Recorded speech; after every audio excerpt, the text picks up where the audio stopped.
What is up, you guys? Welcome back to Twink Revolution. I'm Sam. And I'm Gian. And this is a rare pre-recorded episode. Yes. We don't do too many of these. It means we're on a trip. Yeah. We're off in the sunny, beautiful, balmy Midwest. But we've been trying to keep you supplied with content. We can never let the dear listeners down. Yes. Speaking of, a rare plug, only because we're doing rare things today. Patreon.com/twinkrev if you want to support all our writing activities. If you just like the podcast, don't worry, this shit's free. We do this crap for no money, which makes it so much worse somehow. Never put you in sales. Yeah, we don't debase ourselves on the podcast for money. This is purely for the love of your adoration. But if you enjoy the content on twinkrev.com, which is a bunch of writers you've never heard of before, some you might already be enjoying, and that's what we pay for out of the Patreon. So patreon.com/twinkrev is the place to go if you want to give us your money for a little bit, for a lot, a little bit of money, a lot of money, whatever. We're easy. Yeah, we're easy any which way. So we asked you for your questions, and we're here to give you your answers. So the first question is, what are the worst and best gays within the gay world? Or more specifically, worst and best twinks, if there are even subcategories within that? Go. No such thing. All gays are beautiful and valid. Capitalist gays are horrible, and so are like Hillary gays. Yeah, no, I mean, if we finally got to a point of gay acceptance whereby the total assimilation of gay culture has succeeded, it's just ambient culture. It doesn't really matter if it's like put it this way, to be gay is to be a complete reflection of the product of being a product of the society we live in. The society we live in is sick, therefore the gays are sick too. There are no good or bad gays. That's personalizing. Yeah. I'll never do it. Also, OnlyFans Maoist gays are horrible. Yeah, if you've ever tweeted rude shit at us, been mean to us and tried to drag us on Twitter, then you're the worst gays. Yeah. There you go. Okay, the next question is, what new merch do you plan to be launching in 2021? I kind of want like a Twink Rev pussy hat. Well, you're never getting that. That's horrible. Yeah, I can't knit. But possibly jock straps. It's the jock straps. I'm trying to do the jock straps, and we are working on it. I've seen the jock straps on another human being. I've got to say they look absolutely terrible. That's no shade to the dear models who have volunteered, but it's just to say it's very hard to get custom printed jock straps. And the ones that I managed to find where they will like print our shitty logo onto a shittier jockstrap. Well, the jockstraps are very, very shitty. Mm. And so that's fine. We're going to like sell them as cheap as we can. They won't be expensive. It's a novelty gag gift. Yeah. Your balls will dangle out of them, assuming you have. They're underwear. They're only but they're not good underwear. Yeah, people don't like good underwear sometimes. But I mean, no, it's the problem with these specific ones, just to get into the graphic detail of it, is that the your one of your balls will be dangling out the side of them because it is very poorly designed. Stop kink shaming, Gian. So if that's your kind of thing, if you want a men's sexy underwear with a Twink Rev logo on it that will contain one of your testicles, at most one testicle, then we may have the underwear for you. It's not Andrew Christian, people. Next question: what is the best European country? No, they're pretty shit. Denmark. I love Denmark. You love Denmark? Yeah, well, I lived there, and I have friends there, and I speak the language sometimes poorly. I'm gonna go with Russia because they have the most interesting TikTokers and Instagram gays. Very cool. Yeah, and a lot of them are attractive. Not to say most Europeans aren't, but they're even more attractive. Thoughts on QAnon? True. 100% true. All of it. I believe all of it. Yeah. No, I'm just kidding. What do you mean you didn't say anything? I said, yeah, agreeing with you, but I was joking. Oh, I wasn't joking. There's elements that people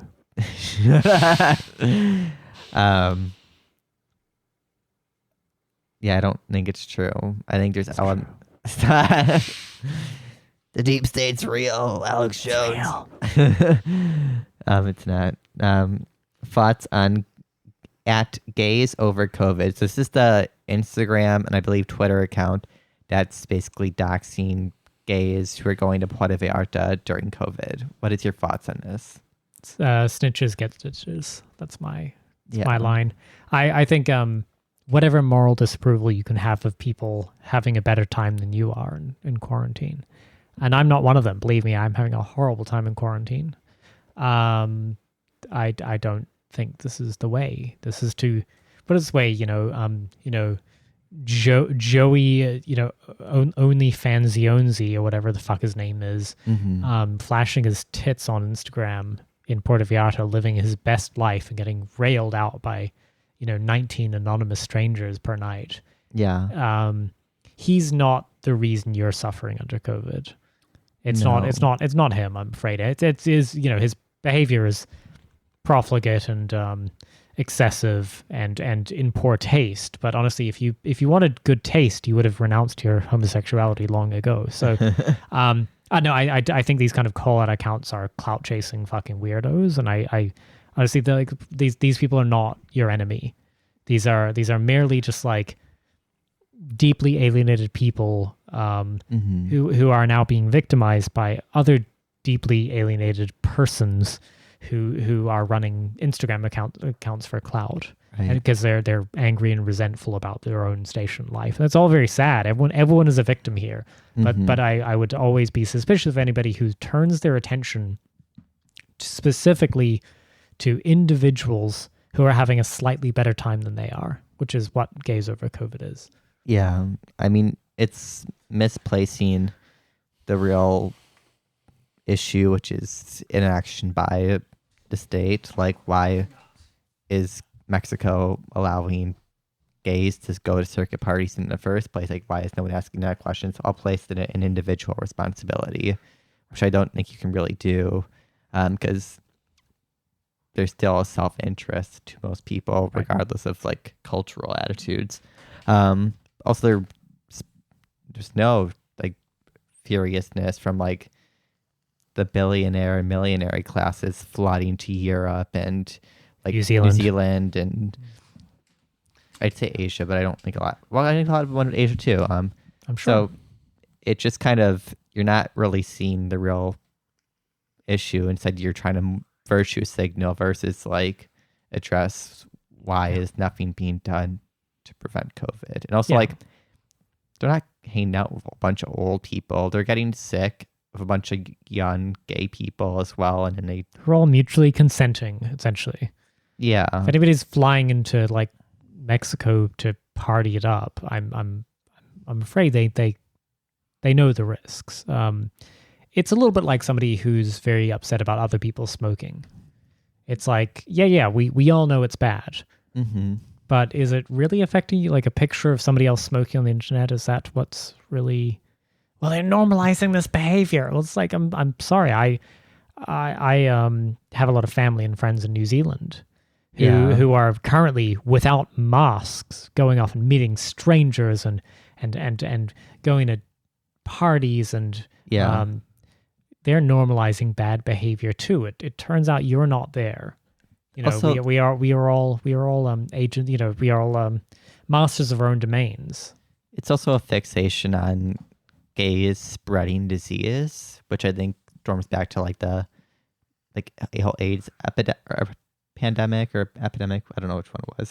EpiPans. Yeah, EpiPans. Yeah. But because like there's tons of parties going on with straight people, and I'm pretty sure plenty of straight people are going to straight Mexico people are as well. Spreading diseases. We should ban them. It's just another way of like sexually shaming gay people when like everyone else is doing it too. It's just like, oh, these damn white gays, blah blah, they're having sex and all this stuff, and it's their fault. My life sucks. Like, no, your life sucks for the same reason their lives suck. They happen to have taken on a different risk profile from you, and that's that's on them. It's probably a very homely looking gay who's jealous of all these like jacked dudes getting lots of sex. Right, they are all like absolute muscle queens, who I would find it very alienating to hang around with. There is a certain concern trolling element that is then introduced as well. You've surely seen this, which is like, well, they're endangering the workers of Mexico. It's like, well, that's true, but I'm sorry to tell you, my darling anonymous gaze over COVID troll, you're endangering the workers of fucking, Postmates and your Uber. local supermarket and Uber and whatever the fuck you're using to stay alive too. Yeah. It's like, I share your concern with the workers of the world who cannot hide from the pandemic, but I'm sorry, if you're running a giant fucking like call out clout chasing Instagram account, your life is if you have enough time to run that account, then your life's okay. They're also full of shit because all the people doing this, like, how dare these people are all the same people who like went to like parties and shit during like, or they went to like the Biden protests and stuff. Out here on the streets partying to celebrate the victory of Joseph I don't care. Biden. That's my answer. My issue. Well, is, no, I care. No, I care. I care that these people are running this account. I think they're fuckheads. I honestly think like you are doing class collaboration. The people who want you to get in the pod and eat the bugs. Yeah. I'm sorry. Those people are right in front of you and they're telling you what they want. And the fact that there's some basic bitch gays who are doing some basic bitch shit to live their best lives, they're not like the fact that you would victimize them, doxing. Yeah. Like doxing these people who like literally work some like crappy, like, I don't know, social media manager job, whatever. Like, why would you do this? I have greater issue with the mass of people flying to Hawaii, to be honest, because I think that's actually much more horrible for the population. At least like Mexico has broad, more hospital setups because like they're a tourist destination. They're used to like all the issues within like alcohol and like sun and drugs. Nature and shit. Yeah, drugs. But no one's talking about that. I'm pretty sure all these people are also the ones who probably flew to Hawaii once the borders were forced open. So well, but yeah, and also like Mexico chose to keep it open. Be mad at the Mexican government. Put it this way: if the workers of Mexico are being exploited, then you know who to blame. It's not the dumbass Russell Queen, circuit queens or whatever. That's not who is doing the wrong thing here. Yeah, they want. It's a marketplace of choices, and if you're mad at the fact that a marketplace of choices exists, that sounds like something we might say, Okay, next question. To censor, purge right-wingers, QAnon, MAGA, Trumpers, or to not censor, purge? That is the question. I say don't censor because we live in a capitalist state where private social media is basically the public commons. And I think it's dangerous to give leverage to political speech being censored by big tech corporations. Yeah, absolutely not. If you're familiar with the Streisand effect, it's the idea that once you try and censor something, you're basically drawing attention to it. And this has been the case time and time again, where if you want to take a fringe conspiracy theory and make it very, very popular, just go and do a bit of heavy-handed, clumsy lib censorship over it using a sort of technocratic infrastructure. Fuck all of that. This is the part of the liberal disdain for the common unwashed mob, is they can't even pretend not to hate these people because they don't regard anybody as smart enough to deal with the information they regard themselves as equipped to deal with, right? I mean, put it this way, your 22-year-old Google product manager, they're like, oh, I would never be taken in by such dumb conspiracy theories. They are right now. But it's dangerous. It would be so dangerous if the chuds and unfuckable losers in all the flyover states and like their venom is poured upon these people who they just regard as incapable of parsing the world as well as they do, as they strap on their third layer of Biden-Harris masks or whatever. Yeah, these people believe in the Russiagate Stacey Abrams votive candle. They're all the same ones who are like weapons of mass destruction was real in Iraq, the Kuwaiti baby stuff, the Russiagate shit. So like, I don't believe them. They're not any Russia better. might steal another election if we don't censor these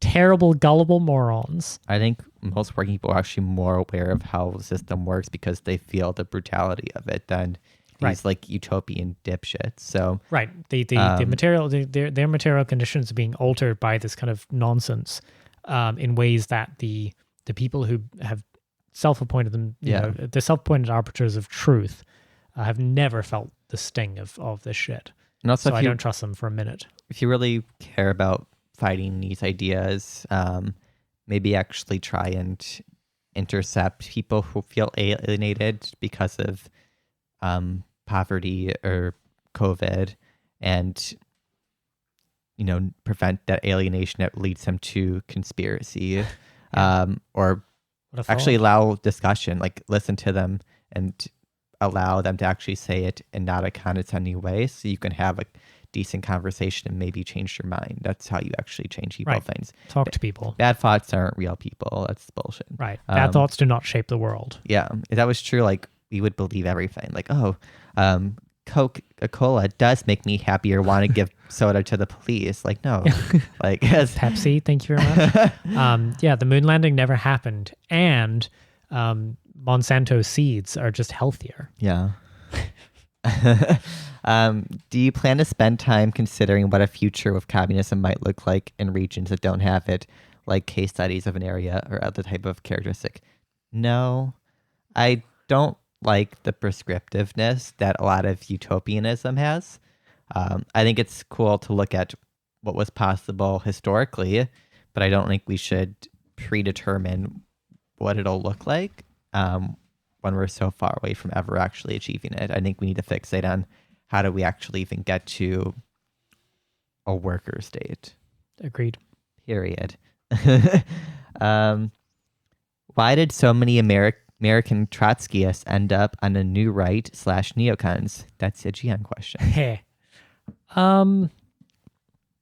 So if your entire political orientation is shaped by essentially a set of conflicts that happened well before you were born, then the easy path is to say that there's no good kind of communist state, and there's no good communist state not because it's corrupt or not really communist, but because it's tainted by the stain of Stalinism. Mm-hmm. And unfortunately, if you grow up like I did, where you can be the pinkest lefty in the universe and very sympathetic to all the diagnoses of the problems. You know, gee, the working class is exploited.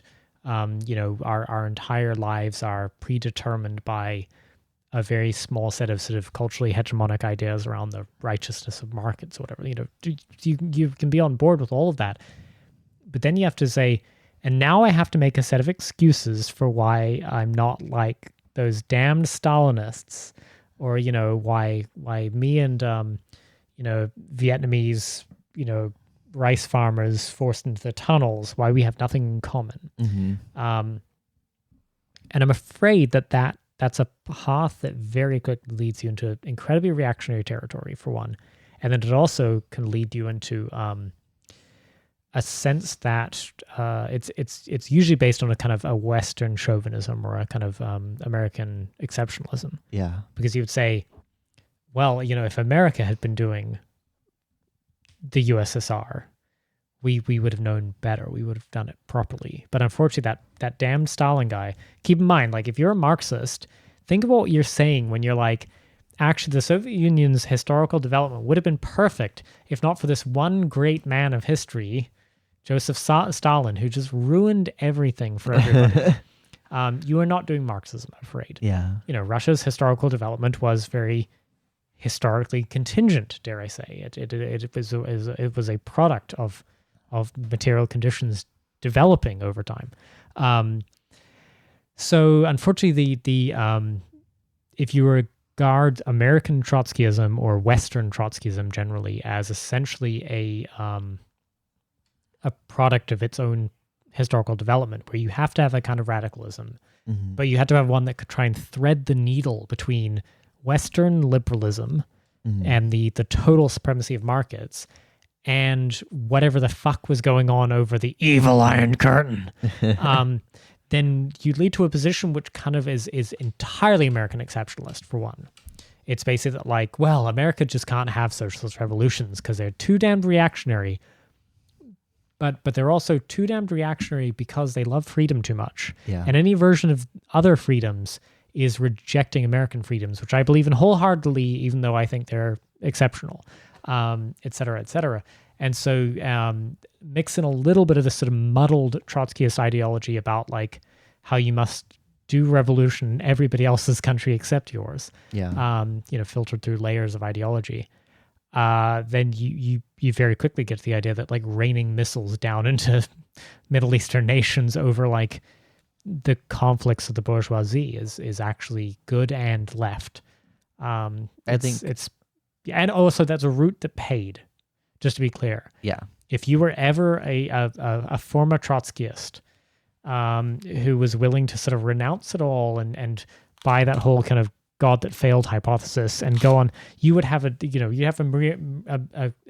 media career that was just set for life. Right. And both Hitchens brothers played this one very well, and as did many others, where, you could just become this sort of like, well, oh, my dear boy, I once thought like you, but actually, I was so how very silly. I'm much wiser now that I believe that the Kuwaiti babies are being pulled out of incubators by. Yeah, I think the Balkan situation as well as like the Kuwait situation made a lot of the Trots leave the New Left, who, despite all their flaws, was kind of like anti-war at least. But they were like, oh, we must end the genocides in Bosnia, or the Kuwaiti babies being ripped from their fangs and put on the floor. Like they kind of just stopped doing genuine analysis and just went with whatever the New York Times says. Like, I think the petite bourgeois aspects of Trotskyism really emphasized there and pushed them to neocons. Should Irish workers aim to overthrow their own bourgeoisie or first side of them to expel Imperial Britain? That's a great question. I think it depends on what the working class of Ireland sees as more achievable. I think either or could be accurate, like get the workers' state and overthrow the bourgeoisie in Ireland, which I don't see happening anytime soon. But if so, like that could be useful, as it's most of Ireland still. But if their goal is unification, which it seems to be the priority for most like left-wing Irish people, I think you kind of need the national bourgeoisie to be on your side, because you really can't be picky to expel British forces. And I think right now Britain is kind of becoming weaker globally, and that might be the better option. But it's really up to the people there. They know the local conditions more than I do. So yeah, I'm too Irish to answer this question. I'm not gonna weigh in. It's not up to me. Wait, sorry, I just got another question in for the record. Okay, well, I just sort of added the queue here. Yeah. What's the T on Trotsky? You could have already answered that. So well, I have more to say about him personally. Okay, what's your personal? So I don't know how many of our listeners have actually ever been part of an organized left-wing group. Probably a few. Yeah. Okay. So let's say you are, just a politically aware person who has come to political consciousness through your own sort of, dissatisfaction with the world around you, and then start reading, and you come to a kind of political consciousness that goes, gee, some of this is making a lot of sense to me, and I think this is great. Then you will invariably perhaps go and reach out and find local groups or chapters of groups or whatever that you're like, maybe this would be a fun place to channel my energies. Maybe these people have ways of directing my enthusiasm. Within those groups, you will find three types of people. One, people like you, who also ended up there because they were sort of like, gee, I've come to a kind of political consciousness that needs to be channeled into a social project. Mm-hmm. I've said it before, to be a socialist by yourself is rather onanistic, right? I mean, you're just jerking off. So if you want to do a socialism, you got to be social. And so you'll find those people, and they're great. They'll be your comrades and friends for life. You will find people who I don't don't know how to say this tenderly, so I'll just say it. I mean, it's people who are just deeply mentally ill, and I'm not trying to be like unkind. I mean, people who are just unwell, and shouldn't probably be in any social group.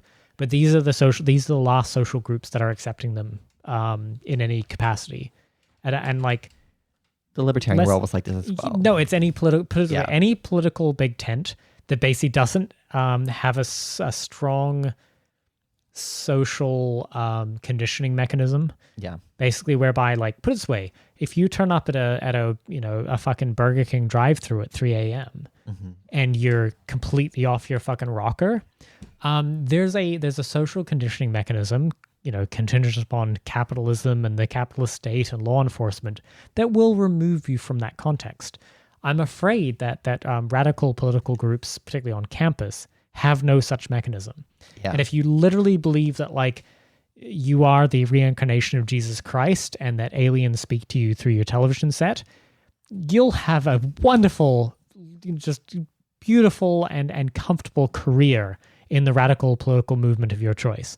And so you will meet the people who are literally just like deranged. Right. And unfortunately, they tend to run the meetings. They tend to monopolize every space in it, and they're given a lot of room because, like, it's not a political movement that knows how to not waste its own time. So that's what you'll encounter a lot of that. It reminds me of want to go to DSA? When I had a libertarian chapter, we had a guy randomly walk in. I think he just thought we were just having something, and he sat down, and we're like, "Oh, we're the libertarian group, Young Americans for Liberty." And he was like, "Oh, I'm into like free markets, blah blah." And like, "Oh, cool, like that." And then he went on and started talking about getting rid of all the like Black and Asian people, and he gave it. We said, "Oh, give us your email," and then we just threw it. I'm like, throw it away. So that's how we got rid of him. He never came back because he didn't know when the meetings were. Right, but and that's what I would give credit to the libertarian movements for actually being a little more like hard-assed capitalist about this shit. Yeah. In ways that unfortunately no left-wing political group I've ever been a member of has had a good like immune system. Yeah. For just people who are unintentional wreckers, because they're just not, they're like, put it this way, they're not well enough to look after themselves. Therefore, they're definitely not well enough to be engaged in a deep existential political fight with a capitalist class. Right. But unfortunately, what you will spend, if you happen to be in a leadership position in one of these orgs, you're going to spend 95% of your efforts dealing with those people. Yeah. And 5% of your efforts with whatever the political aims of the organization are. The third group of people are fucking ultras and wreckers. Yeah. And these are people whose entire political satisfaction comes from kind of being one step ahead, or just being a little more fucking clever, or putting on that fedora and telling you why actually, like, no, I'm actually oh, you're all Marxist? Well, that's how funny, yeah. I'm actually a Gramscian post-neo-Marxist. What the fuck these people are. And put it this way, it's an impulse in an alienated world where this is where they can seek validation and feel their own identities recognized and reflected. This has been a long and wandering path, but I promise you I'm getting back to Trotsky. Okay. Trotsky, ultimate example of the third group. He's the guy. I don't know if the fedora was a common fashion style at the time, but Trotsky himself was the ultimate fedora wrecker motherfucker, in that his entire political impulse was about being a little bit fucking smarter than everybody else in the room and having political movements that were very impressed with him. And you know, this is not to do any great man shit. It's simply to say that, like, I know this man. Mm-hmm. You know, he is like when Bernie yelled on the television, and I was flashed back to my time in Trotskyist groups when there'd be some fucking fedora motherfucker with a bow tie on or whatever, like yelling about, you know, just re-traumatizing me. Yeah. So, you know, whatever. So Trotsky was a giant edgelord, and didn't he have the good sense to be an edgelord and a good shit poster? He was never, you know, he was never the Amy Therese of the Russian Revolution. Yeah. He was you know, he was always the garbage ape of the Russian Revolution. Okay. Can you mansplain what an actual insurrection would look like? I don't know what it'll look like. I can't pretend I'll know what the conditions will look like when revolutionary worker power comes about, but it will come about because of coordinated struggle. Like, it's not just gonna be like, oh, it's just gonna happen. Like, it needs to be like scientific, and the advanced workers, the vanguard, will have to be there and help pivot it away from reactionary forces. I think that's kind of what history's shown, is lots of groups will rise as like, we're the true people to bring you to freedom, and it's very easy to fall into the wrong camp and have shit go bad. So I think that's kind of all I can say about that. Yeah, I don't know what a true insurrection would be. I mean, insurrection is insurrection. It can be It's not true, it's actual. Whatever. Yeah. Actual, as opposed to, I don't know. So it'll be something petty. Like, I mean, It's always petty. that's what I mean. It'll be, getting banned from Twitter or something. That will be what will spark. It'll be the shot heard around the world. Like, if you look at counter-revolutionary things in like Eastern Europe, which is like bad insurrection, it's always like the dumbest things, and it's often somebody based on like, assassinated our Archduke Franz Ferdinand. Yeah. It doesn't need to be true. It just has to be like convincing to enough people to make them rise out of their houses. And Right. There's already conditions in place. Keep in mind these are always like the straw that breaks the camel's back. But I mean, I know what actual insurrection would be. Insurrection is insurrection. Yeah. But it has to be an actual challenge to power. Put it this way: drunkenly stumbling into the Capitol building is not an insurrection. There's no actual grab at power, no challenge to power. So anyway, I don't know what it looks like. I'm afraid. Sorry. Okay. Do you guys think there's any hope for the left in the near or far future? Yes. Yes. What are your favorite things about New Zealand?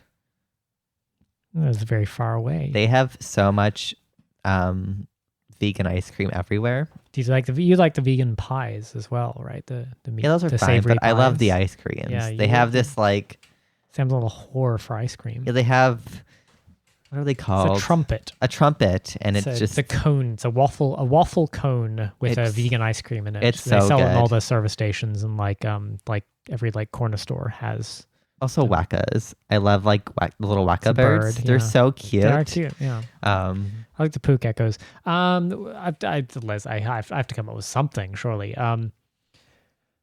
New Zealand has a pragmatism about it that I like, and this is overgeneralizing, but I would say that New Zealanders have a certain kind of like get things done attitude that I rather enjoy. Unfortunately, this can be a curse because it means people will be like, oh yeah, Jacinda's doing a really good job. Hey, she's like, nothing's burned to the ground. That's all we can expect. But it also does mean there's a certain kind of sense that like the grandiosity that permeates American life doesn't generally apply, or it's not well received. New Zealanders are generally rather into a little bit more of a little less of a show and a little more action. Yeah. So I'll say, that's what I would say I miss about my dear nation of nationality. Not just into crying. What's your fave Putin quote? I don't have a fave Putin quote, but I have a fun Putin fact. A lot of children will write letters to Putin and ask for puppies, and he actually gives a lot of children in Russia puppies. Yeah, I'm not sure I could synthesize a Putin quote. He hasn't given an interview to a Western journalist since about 2019. Twinkrev could do it. We would happily have Daddy Vladimir, Daddy Vladdy, on, but he and before that, I believe he hadn't given an interview in many years. I remember watching that particular interview. It was the Financial Times, I believe, had an interview with him, and he was kind of very. Am I allowed to call him articulate? I don't know. Yes. Okay, good. He's very articulate, quite astute in his observations about kind of the Trump phenomenon, because they kept trying to bait him on the unique evils of Trump. And I think I might have a Putin quote actually to hand. Yeah. He said something like, Donald Trump wants the United States to be number one. President Xi wants China. wants China to be number one, and I want Russia to be number one, but we can all live together anyway. Yeah. Great quote. Yeah, that was a paraphrase, not a quote. Yeah. That's the best I could do. I'm sorry. Who's been your favorite guest on the pod so far? Could never pick. Yeah. I love them all, honestly, except there's a few notable exceptions. Yeah. Gonna say who your least favorites are? I can say who my least favorite was. Yeah, I won't say that either. I would say anybody who chooses to step into the Twink Dome. the Viper's Nest, the Twink Thunderdome that is coming on here. I mean, I respect them. Yeah. At the very least. There's They're all nobody lovely. I would say I wouldn't, that I don't have respect for. They're willing to come up against this hard-hitting style of journalism we do. Yeah. What is your favorite pizza topping or bottoming? Well, I mean, a good pizza, Yeah. the bottom must be crispy, Mm-hmm. cooked on a stone, wood fire, very, very high heat. So Agreed. my favorite pizza bottoming is yes, there's a good crisp, and the dough must start to brown, and it must be very thin Yes. and stretchy. What's your favorite topping? It's like very modest. It's like margarita. Yeah, if that. Honestly, I regard pizza, American style pizzas is they're stuffed, they're overloaded. Mm-hmm. A pizza, if a pizza's worth eating, it doesn't fucking need any toppings. Basically, it should already be orgasmically good, and then you add a few like select toppings, like maybe a little bit of a good tomato sauce and like a little bit of mozzarella or something. I like margarita style, and I like pepperoni. I'm vegan, so there's vegan pepperoni, and there's a place in Oakland. It's very good, and they have amazing vegan pepperoni pizza, and it's got the crisp bottom. It's great. Should Gorbachev have simply continued Brezhnev's domestic policies or not? No, because they should have returned to a fully centralized planned economy like was going under Lenin and Stalin. I think the diversion to revisionism led by people like Brezhnev and Khrushchev and stuff led to the decline of the USSR. I don't think you can have a loosening of the economy to allow some market aspects in long term. I think that's the decline of it. I hate these kinds of questions. Yeah, well, that's just my question. No, I don't know. So you did a good job of answering, and I agree. I need to say that, like, honestly, I wasn't there. Yeah. And I guess my personal belief is that to be a little shoot for the stars and fail, and none of the leaders post Khrushchev did that, but I wasn't there, so I don't know what conditions they were up against. I don't fucking know. I would still offer critical support. Sure, I mean better like than I the do to many alternative. countries. But yeah. Who is more tolerable, Yang, Tulsi, or AOC? Kill. Oh, sorry, was that not one of these questions? That's an easy one. I would say Tulsi because at least like I'd want to have a beer with her possibly. I feel like AOC would be like just a whiner, and Yang would talk about tech, and I would kill myself. So I'd rather like my thought process is like they're all bad in a lot of ways, but at least Tulsi's like was decent on like the whistleblower stuff and some foreign policy things, and I could stand having a beer with her while I couldn't stand a beer with like the other two. I could only because I'm sort of very agreeable, but I'd rather kill myself. Okay. Do you think anarcho-liberalism will become fully totalitarian over the next few years, or has it already happened? Wait, Sam, if you could just cast your eyes over there, get into this astronaut suit and look at the Earth over there and ask the question again. Do you think anarcho-liberalism will become fully totalitarian over the next few years, or has it already happened? Always was. There you go. We did the meme, but in audio form. Yeah, it's been totalitarian forever. Like, liberalism, I claim. Yeah. is a totalizing ideology and does not leave any room for dissent. If you are willing to use the term totalitarian, which is insane to me, but then yeah, you would not be able to recognize something more totalitarian, as in totalizing, as in dominating every aspect of life, than liberalism. And to imply it's going to happen in the future means it already hasn't happened. And like, I was on college campuses during like the whole free speech shit with mass like riots and censorship and stuff. So that's authoritarian to me. That's not freedom in the sense of debate or intellectual discussion or things. I think. Well, tell me how you opt out of it. You can't. Oh shit, that sounds pretty totalitarian to me, as in total. Yes. Wow, weird. Do you think the terms communist, socialist, etc. have too much baggage? Obviously, they're useful for talking to other commies, but should we develop new terms to build a movement of working people who are receptive to ideas? Yes. Of the terms. If so, any ideas? Yes. Oh, sorry, I was meant to come up with ideas. I think ideas of saying what the fuck you mean, as in what you want right now, or terms like, I think populist are useful. Use terms like working families, working people. Like, don't declare an ideology. Unfortunately, you're in a bourgeois market of commodified identity. You can't win. Yeah. To declare yourself a socialist is not to be dangerous. It's not to be anything. It's just personal branding at this point. Just tell me what you want. Yeah. Tell me what you want right now. Tell me what you want later. If you would like, if you want a dictatorship of the proletariat, then maybe come up with a slightly catchier, punchier way or less threatening way of saying it. But you should probably talk about things like working people, working families, how you regard the masses as not inherently dangerous and worthy of your suspicion, like whatever. But like that's the language I would use. But don't declare an ideology. It's not useful. It's just club shit. Yeah, I think that's better within certain groups of people. I mean, people who I think you've had enough discussions with where they kind of already get what you're saying without using these labels that might alienate them.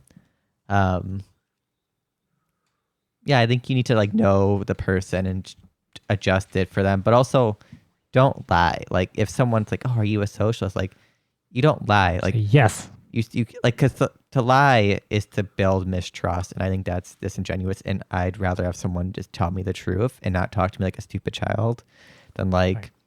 Yes, I'm a socialist, and to me that means ... That's where you insert the political content. Like, don't jump to like Stalin did nothing wrong. Like that's not going to work. You can bury that lead. That's fine. Yeah, but also don't. I mean, part of the problem, right, is to say what you mean in a kind of activist speak that is absolute fucking white noise. If you're just all like, I'm about centering my privilege, and blah, blah, it's like, who are you talking to? If that's the way you think you can persuade somebody, then you're talking to the wrong person. You're talking to some like fucking Ivy League graduate shithead. Yeah, talk like a regular person. Discard them. Talk like a person. Talk like a person who wants things and who has an actual fucking dog in the fight. Yeah, the best communists were the ones who anyone could read them and it would make sense. And also be compelling. How do I balance being my true self while desperately and genuinely wanting to fit into the New York City gay crowd? I want a more masculine voice and a BMI score of 17, but don't want to turn into an emotionless psycho like everyone I know, or is this just inevitable in the foray into achieving my shameless goals? Won't folk wonder why all of a sudden suddenly sound different? How do I answer them? What's your opinion to all of this? P.S. Sam, I love you, but you're always mispronouncing things. Also, you're cute. Well, thank you. Lift and Wisconsin and dumbass. Well, for one, a BMI of 17 means you're underweight. I know because I'm underweight and I'm not a 17, so that's unhealthy and don't do that. Anorexia and bulimia and eating disorders are bad. Wow, way to devalue people's lived experience of productive eating disorders. Okay, well, they're bad. And I think gays put too much emphasis on trying to fit into the small gay world, which can become which is kind of culty in of itself, where it's trying to fit into like a uniform group. Maybe you need to look into yourself like, oh, maybe I'd rather focus on interest and improving those and find people who have mutual interest in there versus trying to change yourself to please others. Right. Let me horny police you for a second. And dear question Oscar, I don't know who you are, but understand I'm staring directly into the camera that is not plugged in. But I'm speaking to you and you only. Why do you want all those things? You want those things because you want to have sex with a version of people who you think that will impress. And I guarantee you, there are people among whoever your target audience is that want you as you are. And this is not some trite body positivity nonsense I'm trying to peddle on you. I'm simply telling you, like, be the best version of you. Don't be the best version of somebody else. And I say this to somebody who, allow me a moment of, both self-indulgence and personal vulnerability to say, I'm quite awkward in person.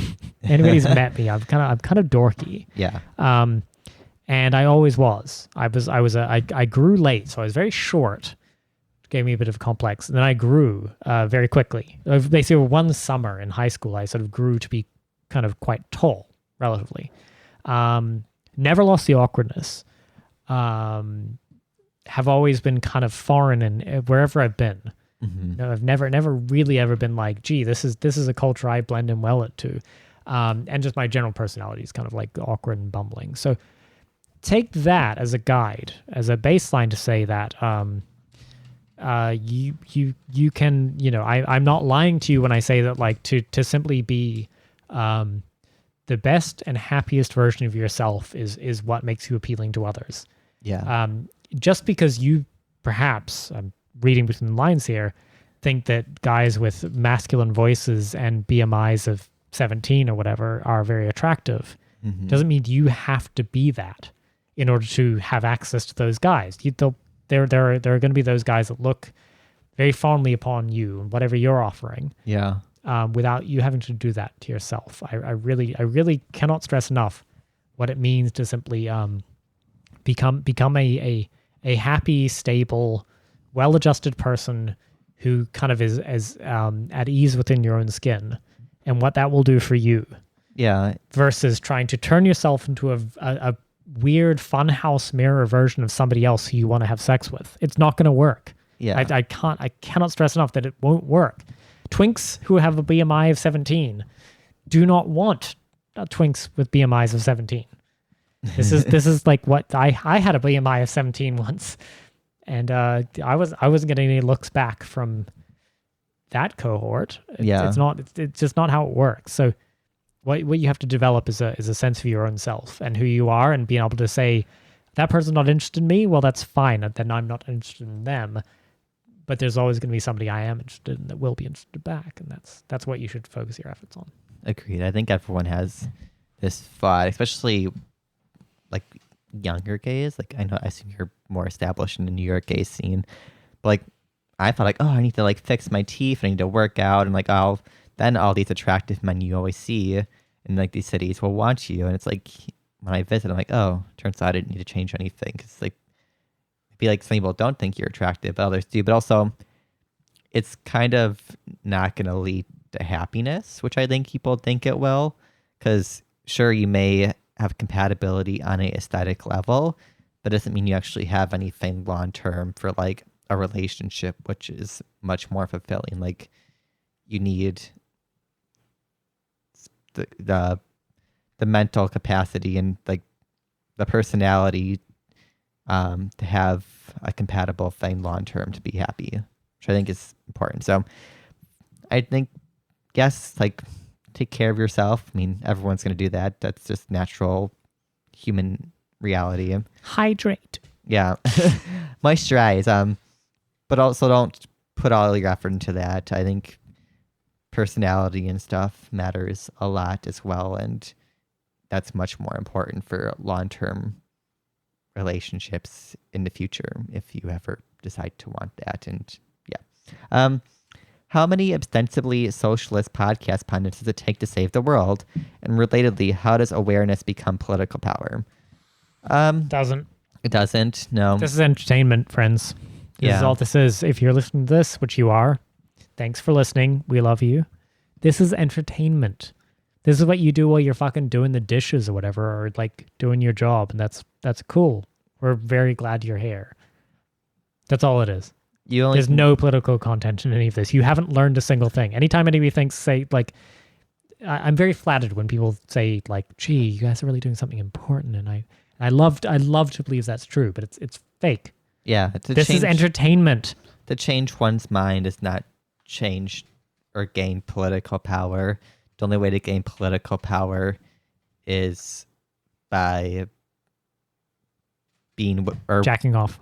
Shut up. Is acting within the contradictions of classes, like organizing and being involved in struggle to actually gain power.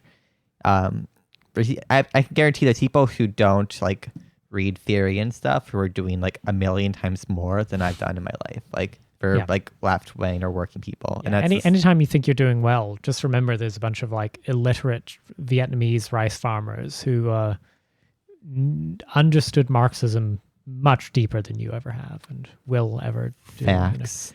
Okay. So, my hometown in Norway is starting to enforce more climate initiatives, such as more focus on public transport and taxing of transport, basically making a tiny dent into the progress of the climate situation that they can within the current system. A lot of people are unhappy because the working class are obviously the ones who will be paying for the implementations. And the taxing would happen indiscriminately in terms of class, i.e. a middle-class person would be paying the same transport tax as a richer person.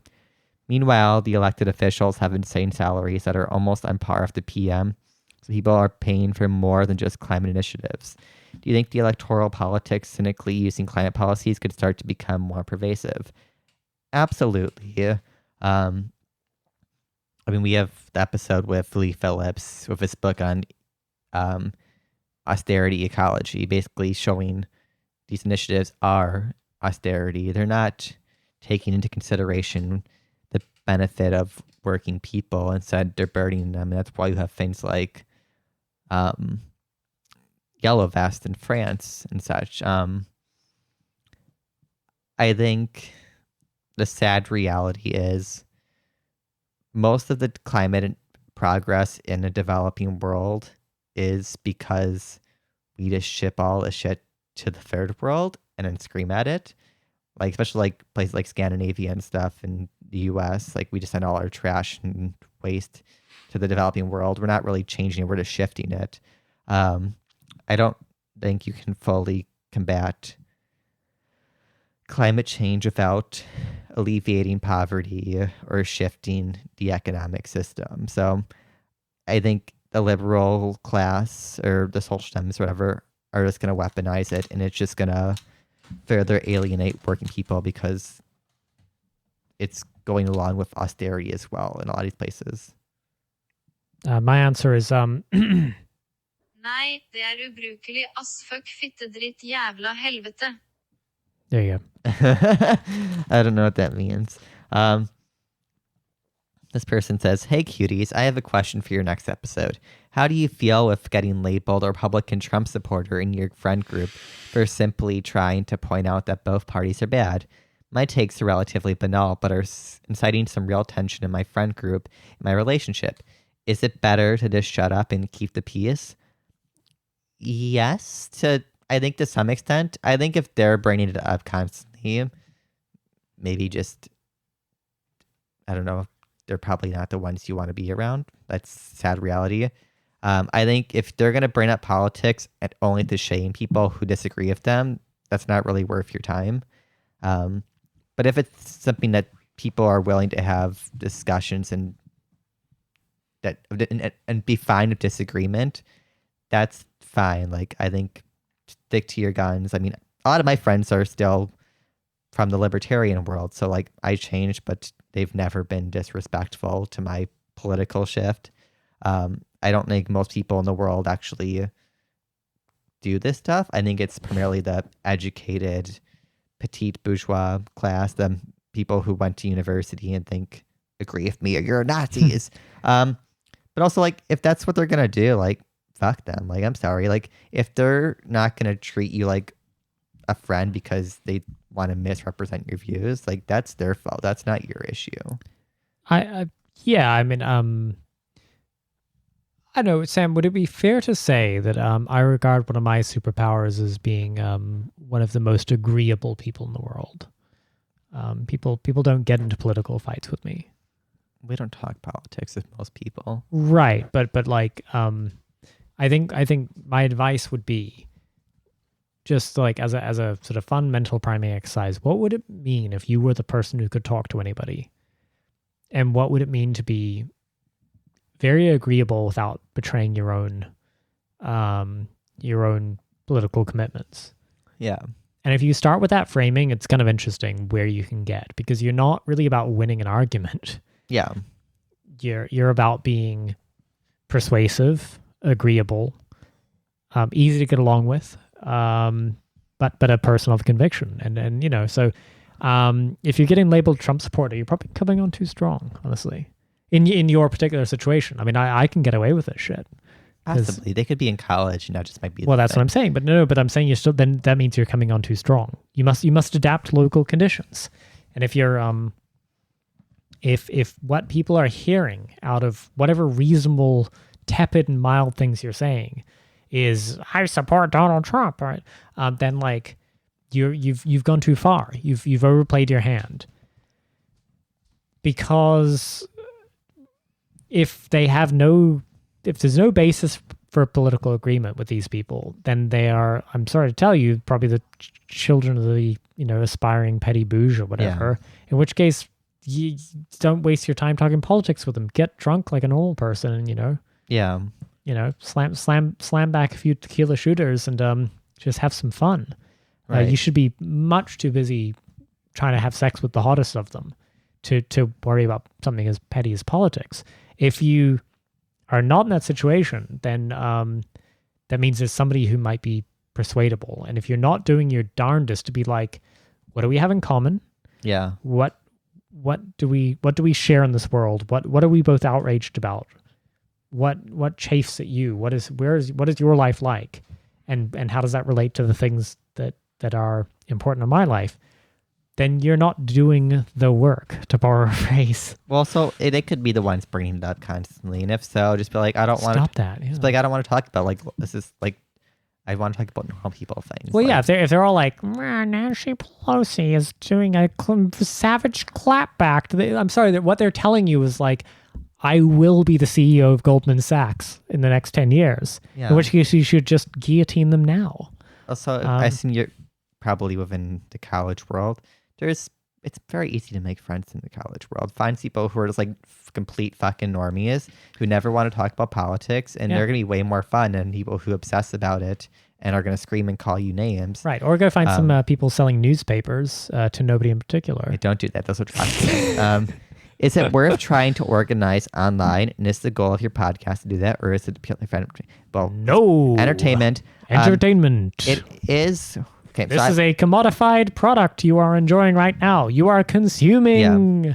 For the first part, I think as a organizer in the libertarian world, it is worth organizing online to find people who possibly have interest that at least make them viable candidates for recruitment if you're part of an organization.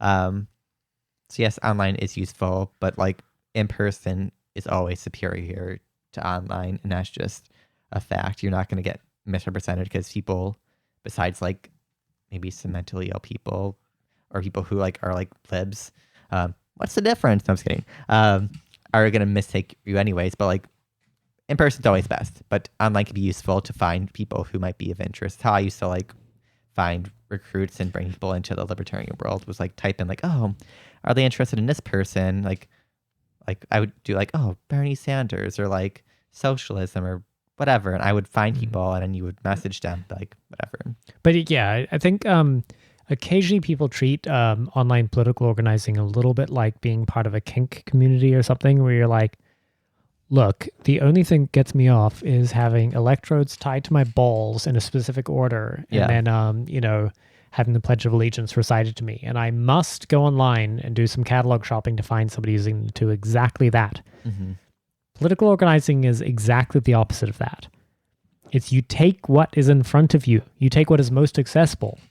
You take the people you are around as they come, and you figure out how they become your comrades. You don't find comrades, you make comrades. Facts.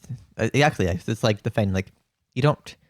Okay, like, I mean, I only can use my libertarian experience, so I have no idea, but, like, we didn't find libertarians. We found, like, once in a while, ever.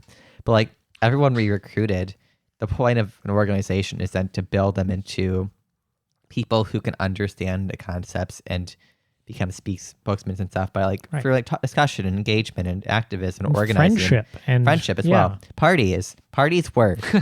The left is kind of boring on this, but like parties do work. Socializing does work when it's not the dominant force as a side thing. Right. Use the fact that a social bond between humans is something where sort of our deep reptilian brains relates to deeply. Yeah. And therefore the people you are close to are not little political subjects. They're not your fucking pet fix-up project. Mm-hmm. They're people who you can understand. Facts. Because if you don't regard them as inherently working class people who potentially have, who knows, they might have all sorts of weird ideas and false consciousness or whatever, but those are the people you need to be talking to and shaping your own political ideas and theirs together. Right.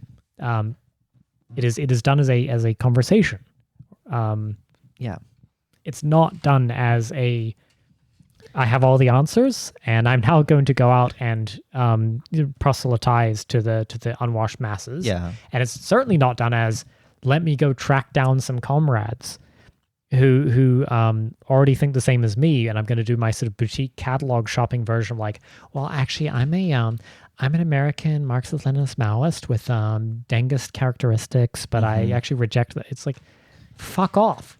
You're doing commodity fetishism, you bitches, but not the right kind. You're also placing yourself as the priority when you should be asking them what issues they care about, what they're interested in, and go from there, because I can guarantee you you probably won't find perfect Marxists or socialists, whatever, but you will find people who have areas where you have agreement and you can go from there. Like, they don't need to agree on everything right away. Like, oh, let's say like this person's like, my rent's really expensive and I hate my landlord.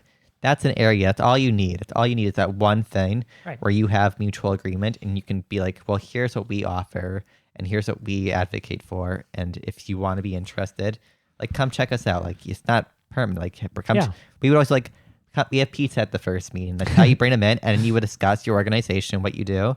And if they come back, that means they're interested. And if they're not, then that's fine. That's totally fine. You don't need to worry about it. People seem confused about how we, as in Twink Revolution, end up, like, how we kind of stay friends with everybody. Because we don't argue with everyone. I don't want to, that's the thing. I don't want to have a political argument with people. Everybody has some perspective that is sort of important in their own way. That sounds schmaltzy, but it's not. It's simply to say that, like, being wrong about a very specific political issue is a temporary state for most people, because everyone's wrong about everything all the time. And what is more interesting is what is it that you could do with this person, and it's a one-off approach. It's individualized, and it's not these sort of didactic, like, identitarian shit people buy into, where they're like, I am the perfect Marxist. I have fully repudiated the stupid, identity reductionism of the social justice warrior liberals. Now, let me just pack my bio with a bunch of like fucking nonsense descriptors to describe my exact microsect of the left. It's like, no, you have done it wrong. You are not the left, because if you're the left on your own, you're just doing liberalism. Yeah. You're a left liberal, I'm afraid. You've had all your liberal impulses channeled back into a kind of like faux radical dressing. Yeah, if you can't take an interest in the people around you and take an interest in what they actually have to say and what they have to teach you. They are there to teach you how to talk to them. That's what a conversation is. That's what human relations are. Yeah. If you can't have a discussion and disagreement in a meeting with people and then leave and still like hang out as normal people, then you're not winning. You're losing. How do you deal with problems inherent in an overly centralized governing system and economic structure, which works locally and would still allow us to have First Lady as Clemens Melania? Well, I don't agree that an economic structure that's centrally governed is more problematic, because reality is efficiency built only is more efficient in larger centralized structures. I mean, it's why, regardless of capitalist or socialist development of agriculture, large factory farms or commercial farms are just inherently more efficient than any small farm will ever be. In the same way, like a larger structure will have more wealth and resources and a discussion centrally to figure out resource allocation and stuff. But I think there is a local aspect. It's not like everything's top. It's you get influence from everyone, but it needs to have a central aspect to be efficient. I don't think decentralization's efficient. You know what the worst aspects of American bourgeois governments are? It's local governments. They're horrible. Yeah. There's every little fucking like city, county, state government that's some like weird little corrupt tin pot bureaucracy that's like, actually to put your trash cans out on a Saturday, you need this permit. Like, Yeah. and it's like some like fucking PowerPoint presentation from some version that hasn't been able to be opened up since 1995. That's your localism in action. Not saying the federal government's much better, but holy shit, it is much more efficient, I guarantee you. So what you want is not actually a localism. Yeah. I guarantee you do not want your neighbors running your life in the way that it any more than you want the federal government running your life or whatever. The issue is something about what is the purpose of governance? Is it to run your life for you? Is it to maximize your personal human flourishing? Or is it to moderate the behavior of your neighbors to your own benefit? So the framing of the question is kind of wrong. And not disagree with our dear, beautiful listeners who spent the time asking a question in the first place. But I would just say that like we are products of a capitalist system. We are raised in it. Liberalism infests our brains. And that kind of hyper concern for, well, put it this way, if you trust your neighbors to run your life completely, more than you trust any other structure to run your life completely, then, well, you're doing better than I am. What you must not fall into is the trap of a kind of the shallow libertarianism of like, actually localism is good and it's just big government that's bad. Yeah. We've all had this fucking drummed into us since Ronald Reagan, basically. No, what you really want is actually a government that is incredibly ambivalent about how you live your life, for the most part, and then is incredibly heavy-handed in other ways. So, if you happen to want to dump, a million metric tons of toxic waste into the local river, I'm afraid, whether local, state, or federal, I hope you come up against a lot of very totalitarian and authoritarian barriers. If it's about the regulation of your personal sexual behavior or what color what color pants you wear, I should hope that put this way, to be regulated in that way locally versus to be regulated that way, using a centralized authority, no less scary. I guarantee, like your neighbor's telling you what color pants to wear, or that actually up is down or left is right. Right. No less scary than having a centralized authority doing it. So, you've bought into, unfortunately, a kind of libertarian lie which fetishizes the localism aspect. I can assure the things people actually truly hate are because of the decentralization, like the differences in like school funding and stuff is a locality decentralized model. Varying criminal laws across states when like it makes no sense to most of the world why In one state, you can go to like life in prison for smoking weed, but in another, it's like you could have a giant weed corporation, or like even gay marriage or like gay sex. 2003, you could go to prison in Texas, but in other states you couldn't. You could become the governor. Yeah, it's very inefficient to have all these like combative systems within a uniform country. Right, but also the contradiction I'm trying to tease out is to say that to make things local is not to make them better. And this is a great lie of essentially the kind of American libertarianism And New Left. Well, which they're the same thing. And they are. I mean, the Greens love this. The new left in America, right, was sort of the old left minus all the evil Stalinism with a giant infusion of all that kind of like Milton Friedman, kind of personal responsibility doctrine nonsense. Who's the other big libertarian Hayek. dude? No, not economic. A little later. Fuck, I can't get the name. Can you explain him? No. I did. That was a whole explanation. Anyway, it doesn't matter. Father of like American libertarianism. Ron Paul? No, father of American libertarianism in like 60s, 70s. Milton Friedman, Hayek. Now there's one more. Ayn Rand. No, that's objectivism. No, and father, I said. Misgender. Those are the main three. Yeah? No, there's one more. Fuck. Rothbard. Oh, Rothbard. Okay. Thank you.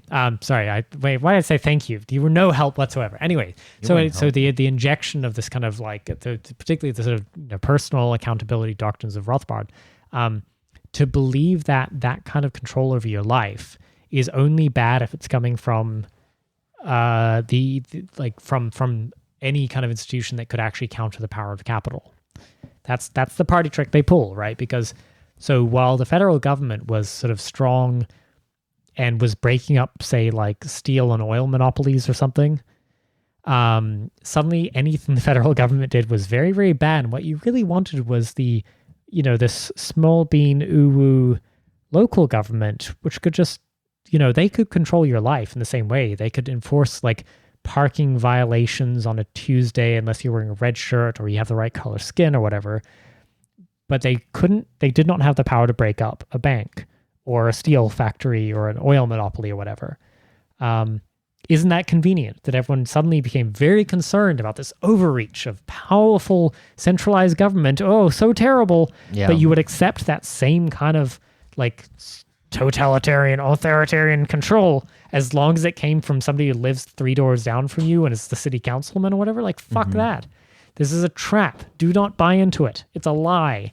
Okay. Authority is authority, and is no matter how it is exercised. And you should be skeptical of the exercise of the authority, and who is trying to keep you from a certain kind of authority in favor of, like, put it this way, if you own an oil monopoly, you would like people to be arguing over parking ordinances all fucking day. That to be the extent of politics, because then it means you can never fight for your fucking oil monopoly. Do you think the impeachment/purge will result in even further actions against the elites, or will the police state be successful in quelling dissent? Police states have never been successful in fully quelling dissent. I think it'll become more repressive, especially to groups that might have a lot of new recruitment and people who aren't as like skilled in dealing with like the authorities or the superstructure. Like it's gonna be a lot of like dumb like young people joining like anarchist collectives and like socialist groups, or like even like the right wing, like alt-right kind of stuff, who are going to be the ones who could get in trouble. It's not going to be the experts who know how to deal with this. So Agreed. Yeah. Interesting category. This investor class, I think a more serious point for the pod perhaps to discuss is how defined contribution retirement plans have been used by the true elite to purposefully blur the line between the bourgeoisie and the proletariat, all while skimming off the chum in the markets. In other words, what would Marx think of 401k holes? In any case, keep up the good work. Really appreciate the conversations you have. It's very kind of you to say. I don't know what the fuck a 401k Well, I don't is. have a 401k, just in case anybody assumed I was too petty bouge. The the way that modern investment works, right? And so, 401k is usually an employer-sponsored program where you can funnel some of your wages, and sometimes, if you're lucky, there's some kind of employer matching program of some sort or whatever, if you have a particularly cushy job. And it basically goes into the stock market. I mean, it's a giant investment portfolio. It's money you can't touch, and it's sort of tax treated in certain ways. And that's great. Cool, good. I don't think anybody should be miserable and poor in their retirement. And this is the mechanism offered to you. What it does do, though, is conscript kind of regular ass working people into the project of kind of a market prosperity gospel, whereby, if Lockheed Martin and fucking, Microsoft stocks are growing, then we're all doing well, right, friends? I have a question. So is this like the free market's replacement for like a state pension? For pensions, yeah. Okay, cool. Yeah, I was just curious. Yeah. Like, So I have no idea. I'm poor. Social security is insufficient. Yeah. And Social Security was sort of a pretty good deal at the time it was cooked up. It doesn't look so, like, who can live off that? No one. Like, but so to the extent that if you can fleece your employer into paying a bit of fucking cash for you to like not live in abject poverty when you're old and too sick to work, then good on you. Never begrudge anybody that deal. If you're whatever you can extract out of your employer today, I applaud you. The question about whether it conscripts people, working people into the sort of investor class, or into the project or the bourgeoisie, I mean, yes, it absolutely does. This is the whole set of contradictions in American life, which is to say that, like, there's a rhetoric of like, well, if Main Street's doing well but Wall Street's doing bad, then we've all failed. Like, well, unfortunately, this is what financialized capitalism does. It's we don't make anything anymore. Your labor is not really directly tied to production. Yeah. Unless you work in a vanishingly small number of industries in the U.S. If you're in the last operating steel mill or whatever, then yeah, great. You're in a different spot, and you probably have a union plan that's better than a 401k. But otherwise, I mean, you're up against the fact that you are so completely alienated from not just your labor, but everybody else's labor too, that your future prosperity or comfort is entirely based on the performance of the market. Well, yeah, that fucking sucks. It doesn't mean you shouldn't do it if you have the means. Yeah. But it's just like, yeah, it's another one of these nasty little party tricks that the capitalists have pulled. Okay. So most of my friends and colleagues are libs, as is normally the case for millennial Zoomers in urban areas. Well, it is for everyone. But of course, it often comes with the typical dogmatic conceptions of social justice and general politics. As a Marxist, I of course disagree, but don't doubt the righteousness of the professed ideals of justice and equality. However, that courtesy is increasingly not extended to me. So my question is, how does one navigate social life in this age as a Marxist without getting labeled a racist, class reductionist, swerve, etc.? This is premised on politics being a thing friends discuss. I think for one, like, almost everyone in America is a liberal. The Republican base are still fully liberal. Like, Trump is not a genuine conservative. He's still a liberal of some manifestation. So I think we all deal with liberals, and even the ones who think they're not liberals, they're most likely liberals. Liberals. Yeah. None of you are free of the stain. I think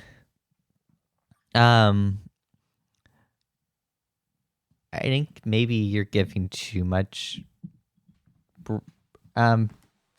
acceptance of the righteousness of their thing, because I think for a lot of young people, the main priority is to fit in, is to feel included, and social justice discourse is dominant as a way to belong to the popular crowd, or the group that has power, influence. So I don't think even a lot of them actually fully think what they say. I think it's more to fit in. And that'll change as they get older. I think people either get older and get over it and become more embedded in like reality, or they're going to become like careerists and just expand from this and do things that are like not conducive. Like it's like a bunch of like postmodern nonsense on geo crap. I think like we said earlier, maybe it's just better not to talk about politics if it's such a contentious issue. And I think you have a right to tell your friends you don't want to talk about it. I think people don't have like if people want to only talk about politics, for one, that's boring. Like that's extremely boring, and I don't even want to do that. But I think it's easy when there's nothing going on in the world to fall into that trap. But like, you can just not engage, just be like, yeah. And then they'll stop talking about it and then change the subject to something that's interesting, like, oh, like sports, or like, or here's what I'm thinking about, or here's what I'm feeling. Your relationships, or like, the world. Be real. Yeah. Live your political commitments. Don't talk about your political commitments. If you won't engage with them, they're not going to keep talking about it with you. Like, this is a reality. But also, I mean, I'm always reminded of a wonderful little line that Amber Ali Frost once pulled, but she said, what you just have to do to these people sometimes is turn around and say, I know what you're doing, and it doesn't work on me. So put it this way, if somebody's really trying to press the point, and their entire project in terms of your social relations is to corner you or to catch you out as the evil fascist or whatever, literally the line you should use, and I have used it with great success, and full credit to Amber for it, but is I know what you're trying to do, and it doesn't work on me. Yeah. And then you should always, feel free to use that one. But for the most part, just avoid the subject, as in like you can sit safe in the knowledge of you're not betraying your principles. It's that this person has told you everything you need to know about whether they are worth spending your finite political energies on. Are they the ones you're going to change the mind of? Well, no, they're invested in some political project that involves fucking Democrats and calling people Nazbols or whatever, and like, fuck that. There's no future in any of that. It's not a radical project. It's a project of the status quo. So put it this way, if they just said it another way and somebody walked up to you and was like, I want to talk about your politics. I am deeply invested in the continued existence of capitalism, and I would like it to successfully operate, but I would like to discipline you to make sure that you cannot divert anybody's attention away from how good capitalism is. You would know very well that they were not your friend. You would know very well that they were not somebody you would be putting top of your list to radicalize with your politics. Because this is a true believer. This is somebody who is fully inculcated within the logic of the market and capitalism, and they would like to spread the good word. And so, it's not cowardly to avoid a confrontation on those political terms. This is somebody with a derangement that gives them an inexhaustible supply of righteous indignation and energy to waste all your time. You could waste all of your political energies on this one person who will never be convinced because their class project is one of the ruling class, and this is what they want to persuade everybody to be into. Or you could just not engage, and you could be like, I know what you're doing, and it doesn't work on me. And they'll move on. I think also, if that truly is a continuous issue, no matter like the desire not to talk about it, maybe that means you should emphasize more time and effort on those who aren't doing such actions, and less on those who seem to consistently bring, despite going against your wishes, to not discuss politics as like normal everyday conversation all the time. It's just I think that's, if people either want to, you can either have a conversation and be free to disagree, or if they're going to do it and shame you, maybe it's better to focus your efforts on those in your life who bring you joy and happiness and give more time to them. That's fine. I think that's just part of growing up in the world we live in. There's no shame and not engaging with people who make you feel like shit all the time. Yes. Um, So this one is, let me just find it really quick. You got one more? We have two more. Two more. I have one as well. So we have three more. Good work. So this one said, it's kind of long. Do you want to try and paraphrase that? Yeah, I'm going to. Otherwise, and if you are the author of this question, who we love dearly, feel free to just DM. You have our DMs. We can DM over this one, but Sam's going to give a paraphrase. Okay. So I'm part of a chapter, a youth DSA chapter group, and I'm part of the board. A new person has my lingering attraction, and as a male comrade, the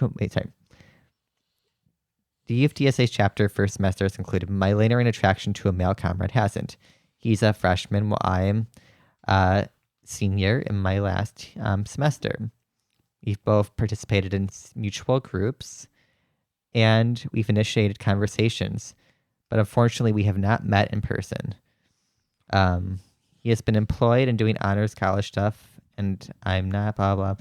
Sorry, that's not me being, I'm just going to the main parts. It's just a long question. Yeah. There's a lot of granulations in this question. But more recently, he admitted that he's questioning. Yet on previous group calls, I've really felt like somehow we've been telepathically flirting with each other through the pixelated filter and mirroring each other's gestures. How should I go about helping him figure out his sexuality further, while also reconciling my attraction toward him and my self-desire to have him in my arms in age grown up? Show your penis. No, that's awful advice. Sorry, that wasn't good advice. So I've actually been in this situation, sort of. So I met an incoming freshman in college when I was a senior, and they were newer, like a newbie gay, like, you know what I mean? Like, I went for college, slut, and they weren't. And I think the reality is, if you're both in different places in your life, and if you're not going to stay in the area, I think it's unfair to push forward. I think it's better just to be friends and recognize that's what's best for both.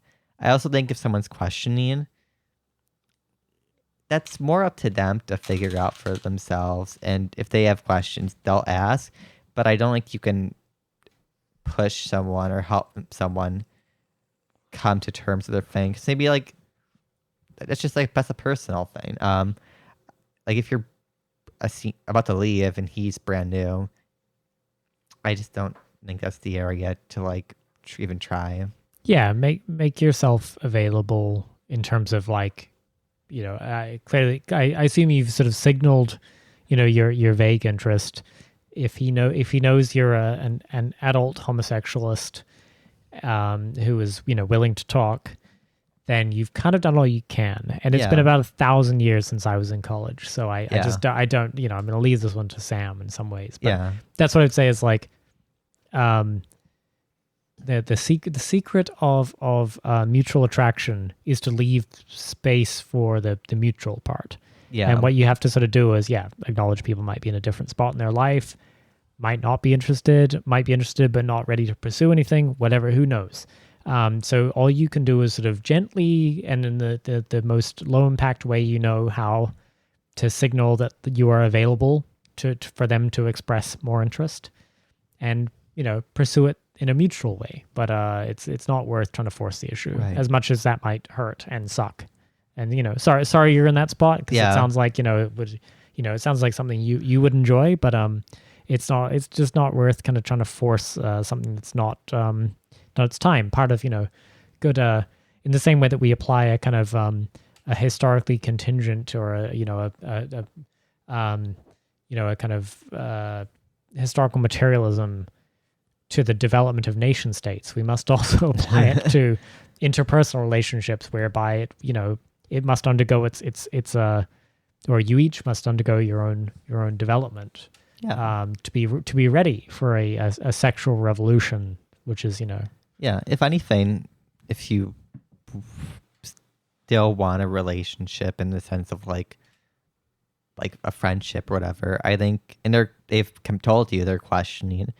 I think it's totally fine to be like, oh, well, if you ever want to talk about it or have questions or whatever, like, or anything like that related to that, be like, oh, well, you just feel free to message me. Like, I'm always here to talk. Like, I think that's fine. Yeah, and like, low impact, easy.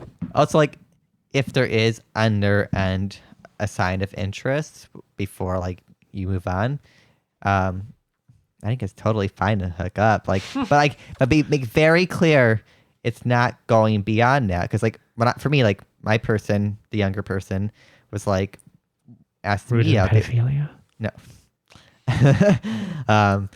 They wanted to go out, and I was like, I had to be like very sharp. Like, no, I can't. Like, I'm planning to leave this day. I'm gonna leave. I'm gonna be gone. I'm not. This isn't gonna work out.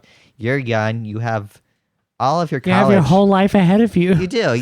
You have college is the time for most people to like. God, I love college kids. If they're melodramatics of the whole thing. Get their freaks on. Like, it's the time when he should like figure out. I'm sorry, you're 2 years younger than me. This age gap is insurmountable. It was 3 years. Wow. Pedophilia. No, it wasn't. He was lovely. But I think that's fine. But just to be clear, like, this is not going to be a relationship. Yeah. Long story short, there is DM us if you want to talk about this, because we know who you are and we love you. Yeah. But, I have the one last one here, and you can ask yours. Cool. Yeah, I'll ask one last. Okay. What's your thoughts on Australia and New Zealand left adopting U.S. lib left framing of white supremacy and misinformation? Are there material origins for this consolidation narratives? Yes. It's called imperialism. New Zealand and Australia are bitch states to the U.S. empire. And right now, because of crossover of like the academic or university classes leaving and going back to their country between the U.S. and stuff, they're bringing back U.S. culture as well as expansion of tech and industry to these places, bringing U.S.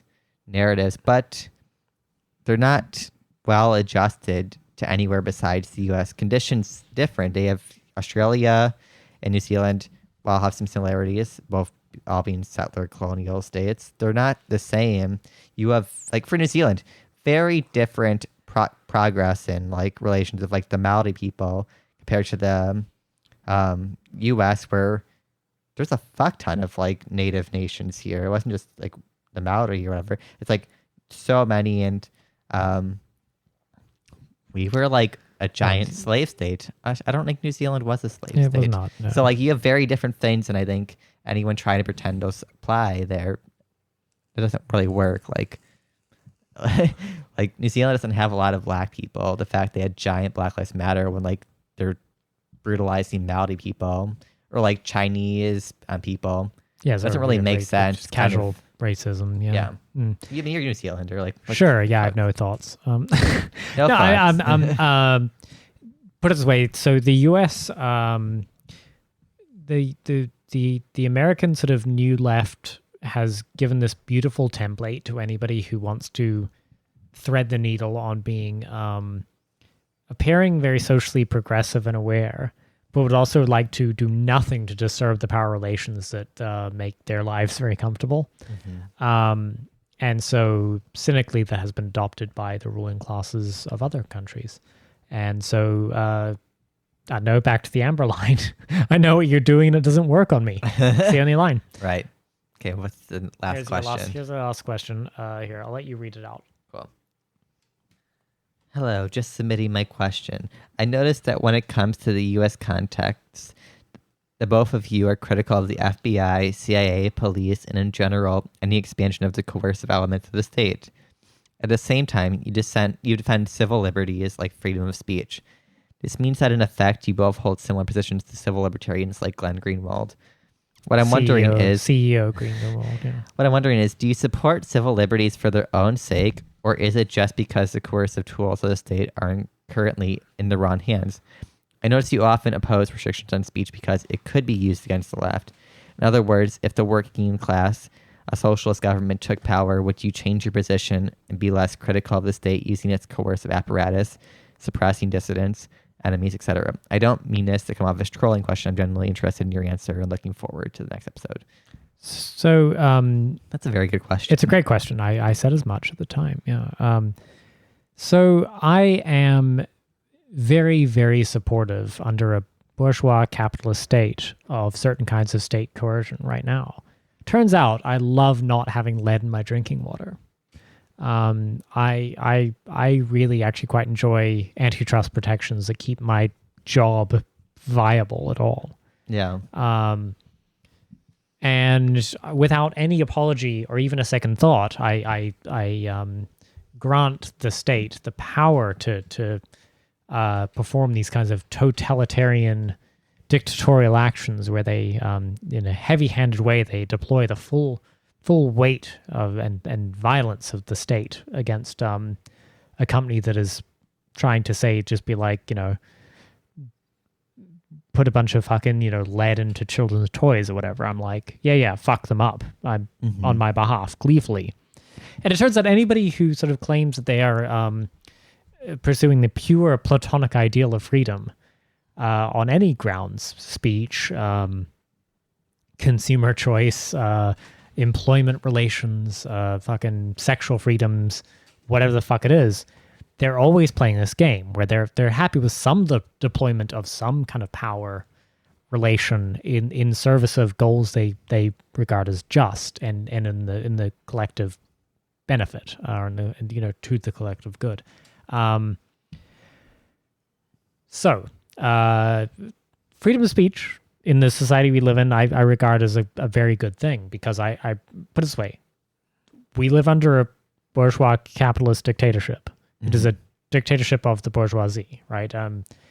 Therefore, any laws that protect my ability to critique that particular arrangement, I regard as very good, even if they're contingent and, are not universally applied and are have a racist history of not allowing, everybody to express that speech in the same way. Yeah, sure, I know, but like, keep in mind, the only thing I want to use that particular supposedly inalienable right for, that seems to be something alienable at the drop of a hat, is to critique a system that I regard as deeply unjust.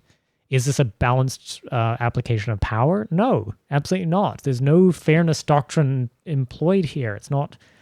There's no higher principle. There's no fucking referee to appeal to. You have to remember, we're in a fucking fight for who lives and who dies. So would I change my tune under a socialist, a beautiful socialist utopia? Well, I don't know. I'd probably be dead, in fairness, and not due to time, just due to my smoking habits. But perhaps, because the thing is, I have no compunction about the idea that I might censor somebody who wants to deploy the full power of the state against a project I regard as just. I'm not free of hypocrisy. And I don't regard this as being about consistency per se. I care about winning. I don't care about justice in the abstract. So I regard speech as pretty harmless because I think people are a lot smarter than all that. I don't think simply somebody saying something makes everyone into little sheep. I have enough respect for even my political opponents to believe that they're smart enough to understand that when something completely false or wrong is said, or something I find very objectionable, I generally think I'm on the right side of history, and I think I'm on the right side of popular opinion too. And if I'm wrong, well, I'll fucking hang for it, won't I? Yeah. So don't worry about me. Don't cry for me, Argentina. Yeah, I'm gonna paraphrase, but there's like the idea of the state, as described people like by Lenin, is like the force used between one class against another. Hence why in communism, when there's no more classes, just the working class, there's no more state because there's no need to combat and suppress another one.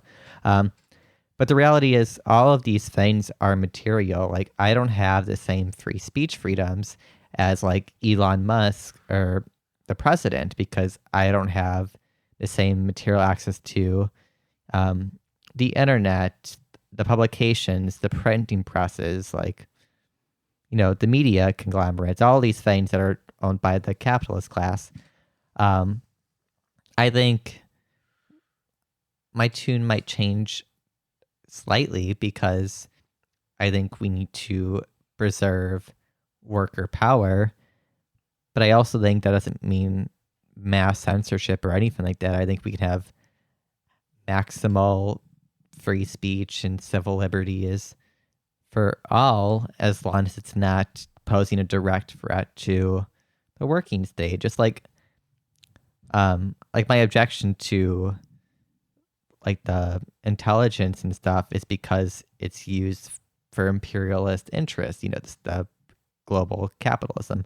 But to think like, oh, we shouldn't have any system to like justly and legally survey potential militant groups who want to overthrow the worker state, like the upset petty bouge who just lost their property or stuff, would be moronic. That would just make me an anarchist. I think there needs to be some sense of force, and I think over time, as states settle and have more stability, you can have more and more freedoms for all, to the point where there is maximal freedom because there's no contradiction between classes. Like, it's the issue with all of the socialist states. People view them as authoritarian, and there was censorship, there was surveillance and stuff. But if you think about the context of these countries, what else were they supposed to do? They're being attacked consistently from outside state departments and surveillance industries and the imperialist class, who are just doing every single thing to make them fall. So they have to be more strict because they will die, they will collapse, and people will suffer. And we saw what happened. If you look at all the failed socialist states, they let up, gave enough room for these people, and now you have Romanians living in sewers and alcoholism throughout Eastern Europe and suffering and this horrible thing. So I think, yes, it will change, but that doesn't mean I'm afraid of bad ideas or whatever. I think most ideas aren't inherently the problem, and I don't fear them. Right. Well, and keep in mind that in the context of that, if you're talking about the United States, which at the time, 1919 was an absolutely ascendant empire. I mean, this was the birth of the U.S. empire. Mm-hmm. Regarded that some Jewish socialists handing out pamphlets in Yiddish opposing the war effort was sufficiently dangerous as to be worth clamping down on. Mm-hmm. And that's the famous sort of Oliver Wendell Holmes yelling fire in a crowded theater decision. Right, that's what that was about. Mm-hmm. I've said it before, but I'll say it again. I know I sound tedious, but I need to remember that your entire conception, if you live in the U.S., your conception of free speech having its limits, and the limits being yelling fire in a crowded theater, comes from an analogy to what it meant to hand out an anti-war, anti-draft pamphlet written in Yiddish in probably 1917, I think. By the time we went to the Supreme Court, right? But that this was equivalent to yelling fire in a crowded theater, that this would be sufficiently dangerous to the bourgeois state. Mm-hmm. So if you can believe that the United States, which was at the time essentially an empire in ascendance, regarded that as pretty fucking dangerous and worth putting people in jail for, and that the idea that sort of free speech was in fact very fungible despite being written into the Constitution because it was dangerous. Why various sort of states you would regard as authoritarian and totalitarian would regard perhaps certain forms of speech as pretty fucking dangerous to their continued existence while they are under military threat, essentially, or economic sanction. Mm-hmm. So no, I don't regard there as being any abstract principle here. I would like more speech. I think it's good. I genuinely think I don't think words can hurt people. As you know, a wise person once said, "Sticks and stones may break my bones, but words will never hurt me." And so I'd rather have a lot of nasty words Yeah. Because it tends to work in favor of those in power. And just because I happen to agree with some people in power doesn't mean I necessarily think that fewer words are beneficial. But I don't think that appealing to some unseen referee or crying foul or point out hypocrisy about the application of these laws, well, I'm sorry, we can both play those games. There has been plenty of hypocrisy in the history of the application of free speech as an abstract principle, and there will be in the future too. And I will be a willing participant in it. Yeah, I agree. Well, that's all. Thank you all. Are we done? Oh, shit. Yeah, that's all our questions. We really went for it, didn't we? Thank you all for your questions. Hope we answered them well. If not, DM us. If not, please just tweet out an unflattering picture of us, call us Nazis, and drum us as many likes. Yes, drum us as many likes as you can. Until next time, bye. Bye.